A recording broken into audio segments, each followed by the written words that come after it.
Question ఏం వేసాం మనము? Remainder x square minus 5x plus 4 divided by x minus 1. ఇదే కదా question. Remainder x square minus 5x plus 4 divided by x minus 1. నా ఇక్కడ చూడండి సార్, మనకు ఆన్సర్ ఎంత వచ్చింది? 0 వచ్చింది. నాకు ఈ 0 ఇంపార్టెంట్ కాదు, ఆ ఎక్స్ప్రెషన్లో ఉన్న రైట్ న్యూమరికల్ వాల్యూస్ని అన్నీ యాడ్ చేయండి. 4 మైనస్ 5 ఎంత? ఆర్ 4 ప్లస్ 1 ఎంత?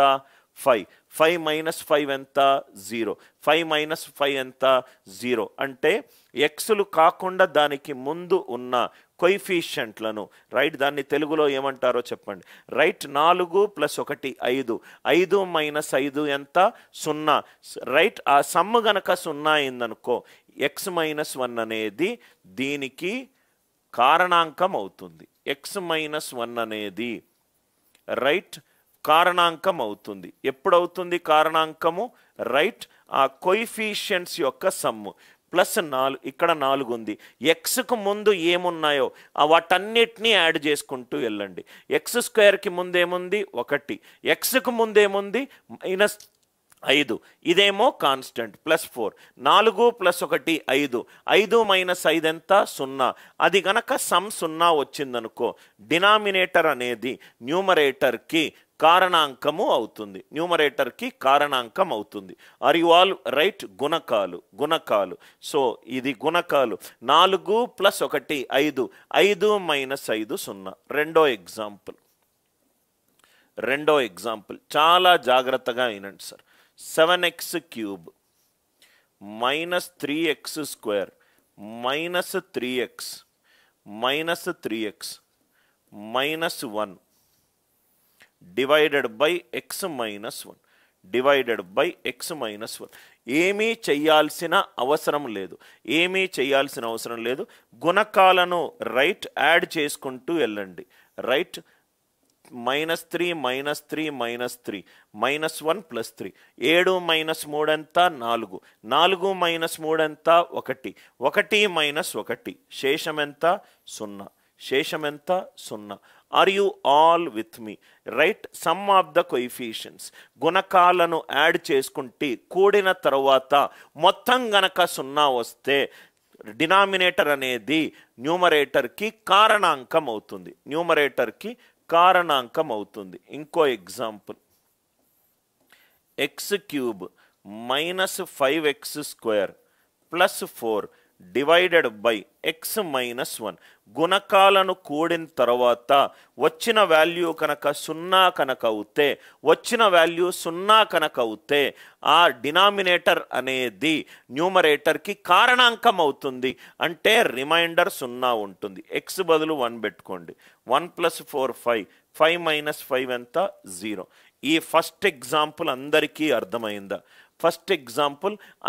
అర్థమైందా?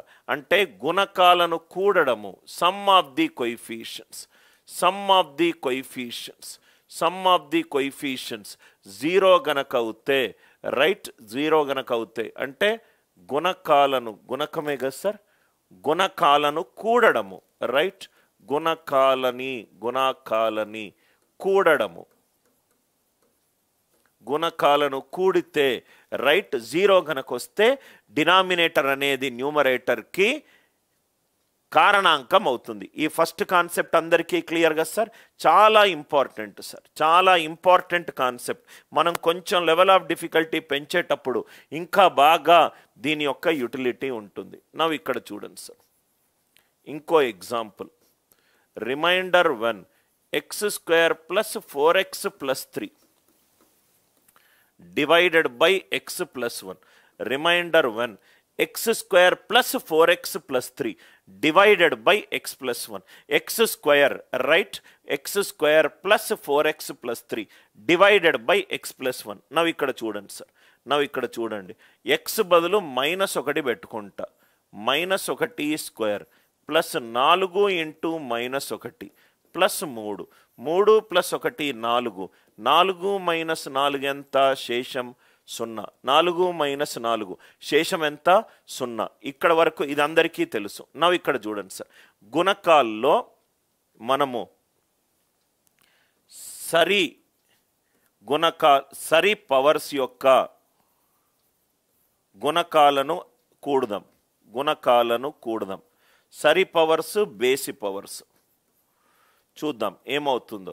ఇది ఎక్స్ పవర్ 0 ఎక్స్ పవర్ 2 1 + 3 ఎంత 4 1 + 3 ఎంత 4 రైట్. ఇది బేసి ఇదెంత 4 ఈక్వలెంట్ టు 4 అంటే x+1 అనేది న్యూమరేటర్కి కారణాంకం అవుతుంది.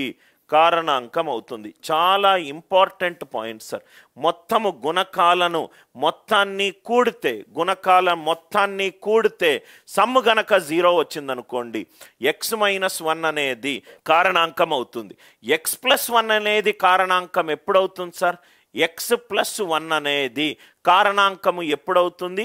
బేసి పవర్ల మొత్తము సరి పవర్ల మొత్తంకి ఈక్వల్ అయినప్పుడు x+1 అనేది కారణాంకం అవుతుంది.